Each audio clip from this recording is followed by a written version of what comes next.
여러분 안녕하세요. 시니어 자산관리 노후 경제 강의하는 리슈리입니다. 오늘은 상속 때문에 가족이 갈라지는 상황을 돈의 관점, 세금의 관점에서 아주 현실적으로 정리해 드릴게요. 시작하기 전에 한 가지만요. 이런 내용이 도움이 되셨다면 구독과 좋아요 한 번만 부탁드립니다. 그리고 오늘 강의는 일반적인 정보입니다. 각 집 상황은 다르니까 큰 금액이거나 갈등이 깊으면 변호사 세무사 상담은 꼭 병행하셔야 합니다. 여러분, 많은 분들이 이렇게 생각하세요. 우리 형제는 사이 좋으니까 상속은 절대 안 싸운다. 근데 부모님 돌아가시고 막상 나눌 순간이 오면 분위기가 확 바뀝니다. 왜냐하면 상속은 감정 싸움이 아니라 결국 돈과 부동산 문제거든요. 그리고 돈 문제는요. 원래 착한 사람도 예민하게 만들어요. 상속 분쟁이 가장 많이 터지는 대표 이유가 있습니다. 첫 번째, 부모님 생전에 특정 자녀가 증여를 많이 받은 경우. 둘째, 내가 부모 모셨으니 내가 더 받아야 한다는 주장. 셋째, 재산 구조가 복잡한 경우예요. 부동산이 여러 채다. 예금도 있고 주식도 있고 임대보증금도 있다. 심지어 빚, 대출, 연대보증도 섞여 있다. 이러면 법정 지분대로 딱 나누면 끝이 아니라 정리 과정 자체가 싸움이 됩니다. 자, 오늘 강의의 핵심 주제. 상속 재산 분할 협의를 어떤 형제자매가 거부한다. 이럴 때 어떻게 하느냐? 결론부터 말할게요. 협의가 안 되면 법원 절차로 상속 재산 분할 심판을 청구할 수 있습니다. 그리고 이게 생각보다 현실적인 해법이 되는 경우가 많아요. 왜냐하면 가족끼리 감정 섞인 대화로 끌고 가면 더 망가집니다. 법원 절차로 가면요. 기준이 생기고 자료로 이야기하게 됩니다. 그럼 여기서 기본 개념을 딱 정리하고 갈게요. 상속 재산을 나누는 방식은 크게 두 갈래예요. 하나는 법정 상속분대로 받는 것. 다른 하나는 형제자매가 모여서 협의로 다르게 나누는 것. 협의로 나누는 걸 상속 재산 분할 협의라고 합니다. 그럼 협의는 언제 필요하냐? 영상에서 말한 포인트가 정확해요. 첫 번째 경우, 법정 지분이 아니라 누가 더 받거나 덜 받게 조정할 때. 예를 들면 이런 거죠. 아버지 재산이 집 한 채뿐인데 어머니가 그 집에 계속 사셔야 한다. 이때 자녀들이 어머니가 전부 상속받게 하자라고 하면 협의가 필요합니다. 또는 한 자녀가 장기간 부모를 모시고 살았고 형제들이 그 수고를 반영하자라고 하면 협의가 필요할 수 있어요. 두 번째 경우, 세금을 줄이고 싶을 때입니다. 여기서부터가 경제 강의 포인트예요. 상속은 재산을 받는 문제이기도 하지만 동시에 세금 설계 문제예요. 특히 부동산이 섞이면요. 나중에 팔 때 양도소득세까지 줄줄이 따라옵니다. 그래서 단순히 공평하게 반반이 아니라 총 세금이 최소가 되는 조합을 고민해야 할 때가 있어요. 세 번째 경우, 복잡한 재산 구조를 효율적으로 정리하고 싶을 때입니다. 부동산이 두 채, 세 채, 각자 지분으로 쪼개서 공동 명의로 나눠버리면 나중에 팔 때마다, 임대차 계약 바꿀 때마다, 대출 갈아탈 때마다, 그때마다 도장 찍고 서류 내고 또 싸움 납니다. 그래서 어떤 경우는 부동산 한 채는 큰형이 가져가고 대신 현금이나 다른 자산으로 정산하는 식이 오히려 깔끔해요. 자, 이제 본론으로 들어갑니다. 근데요, 선생님, 우리 형제 중 한 명이 아예 협의를 거부해요. 말도 안 통하고 만나주지도 않아요. 이 경우 핵심은 두 가지예요. 첫째, 협의는 전원 동의가 원칙이라는 점. 둘째, 전원 동의가 안 되면 법원으로 가는 절차가 열려 있다는 점. 여기서 많은 분들이 착각을 하세요.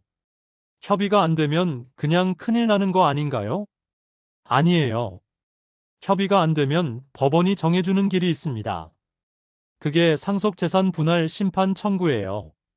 쉽게 말하면 가족회의로 결론이 안 나니 법원에서 기준대로 나눠주세요. 이거입니다. 그럼 법원으로 가면 뭐가 좋아지냐? 첫째, 감정 싸움이 조금 식습니다. 둘째, 재산이 오픈됩니다. 현실에서 제일 큰 문제는 이거예요. 누가 뭘 가져갔는지 모른다. 생전 증여가 얼마나 있었는지 불투명하다. 이 상태에서 말로만 공평을 외치면 끝이 안 납니다. 법원 절차로 가면 자료를 바탕으로 정리되는 방향으로 갑니다. 그리고 여기서 세무도 같이 붙는 경우가 많아요. 상속 재산이 크면 상속세 신고가 필요할 수 있죠. 이때는 변호사와 세무사가 같이 움직이는 곳을 찾으면 한 번에 정리가 됩니다.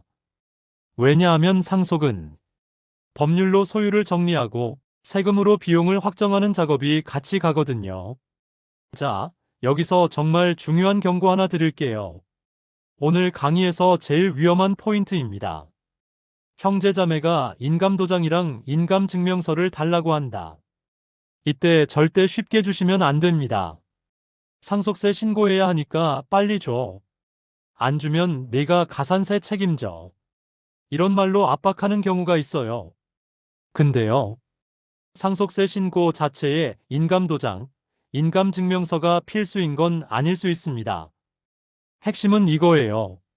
내 인감이 들어가는 순간 문서가 만들어질 수 있어요. 그리고 상속재산분할협의는요, 형식만 갖추면 유효로 판단되는 경우가 많습니다. 즉, 본인이 직접 내용을 확인도 못했는데 내 인감이 들어가 있으면 나중에 골치 아파질 수 있어요. 정리하면 이렇게 기억하세요. 인감도장과 인감증명서는 통장 비밀번호 같은 겁니다. 가족이라도 함부로 주면 안 돼요. 주려면 조건이 있습니다. 첫째, 문서 내용을 내가 끝까지 읽고 이해했다. 둘째, 누가 어떤 재산을 무엇으로 가져가는지 명확하다. 셋째, 필요하면 전문가에게 검토를 받았다. 이 세 가지 없이 일단 찍어줘는 절대 안 됩니다. 자, 또 하나 많이들 오해하는 부분. 상속세 신고가 6개월이라면서요. 그럼 6개월 안에 상속재산분할도 무조건 끝내야 하는 거 아니에요? 이 질문 정말 많이 나옵니다. 여기서 포인트는요. 상속세 신고 기한과 상속재산분할 협의 기한은 같은 개념이 아니라는 점입니다. 상속세는 일정 기간 내 신고가 중요하고 신고를 늦추면 가산세가 붙을 수 있어요. 하지만 협의 자체는 케이스에 따라 길어지는 경우도 있습니다. 그래서 누군가가 6개월이니까 빨리 인감 보내라고 협박하면 일단 한번 멈추고 확인부터 하셔야 해요. 이제 또 하나. 상속재산 분할과 유류분 소송을 헷갈리는 분이 많습니다. 둘은 완전히 다른 절차예요. 상속재산 분할은 상속인들끼리 전체 재산을 어떻게 나눌지 정하는 과정입니다. 유류분은 누군가가 유언이나 증여로 너무 많이 가져가서 내 최소 몫이 침해됐을 때 돌려달라는 청구입니다. 예를 들어 부모님이 특정 자녀에게만 거의 다 줬다.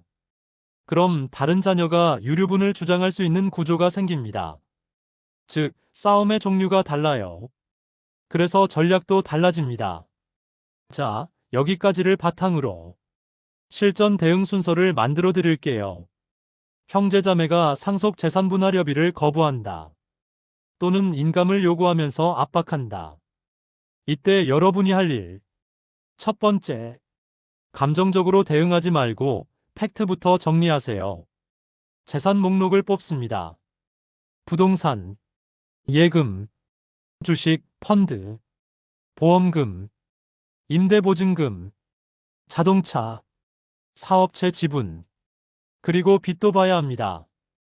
대출, 미지급금, 세금 체납 같은 것들이요. 상속은 자산만이 아니라 채무도 같이 승계될 수 있거든요. 두 번째, 기본 원칙을 정하세요. 법정 지분대로 갈 것인지, 협의로 조정할 것인지.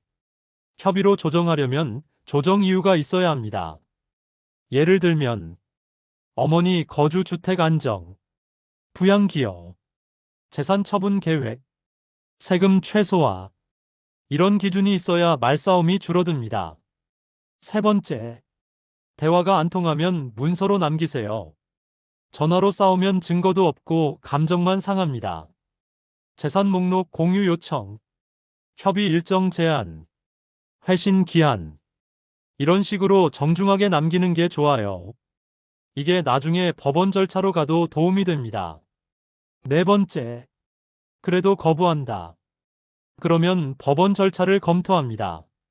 상속재산분할 심판 청구. 이건 가족을 고소해서 혼내겠다가 아니라 현실적으로 정리를 끝내기 위한 제도로 보셔야 합니다.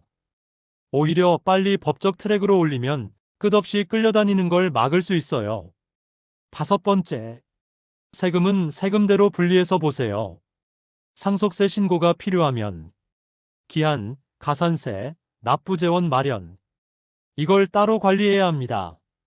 여기서 시니어 분들이 가장 힘들어하는 게 뭐냐면요. 현금이 없는데 세금을 내야 하는 상황입니다. 부동산은 많은데 예금이 없다.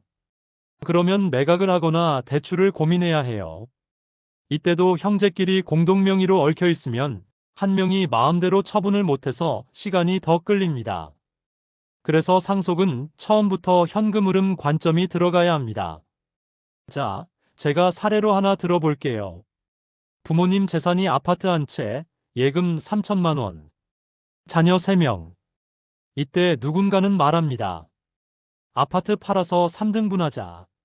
근데 어머니가 그 집에 살고 계시다. 그럼 팔기가 어렵죠. 이때 협의로. 어머니 단독 상속 자녀들은 나중에 정산. 이런 방식도 고민해 볼 수 있습니다.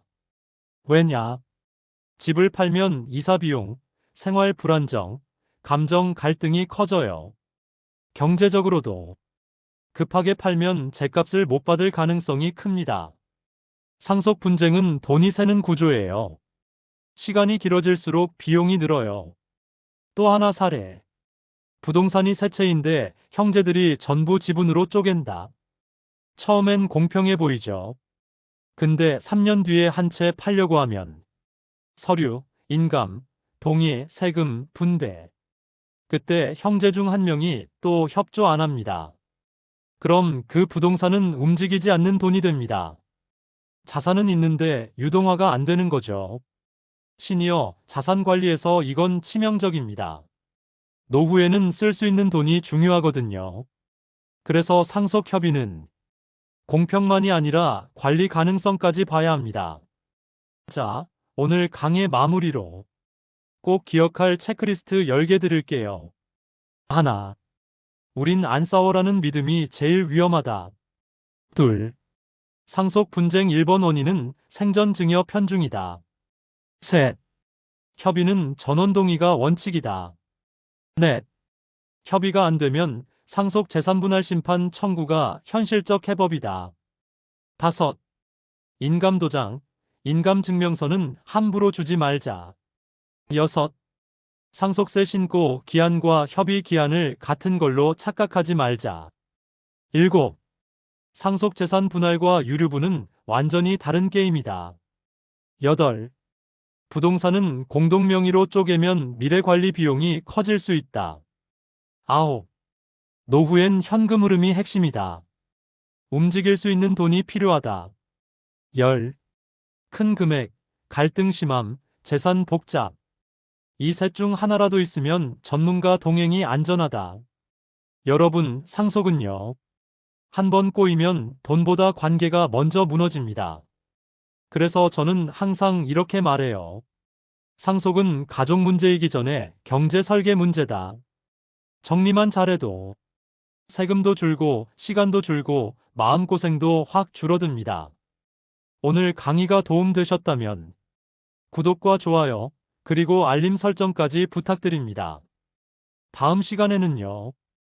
부모님 생전 증여가 있었을 때 상속에서 어떻게 정리되는지 이 주제로 더 현실적인 사례 중심으로 풀어드릴게요. 시청해주셔서 감사합니다.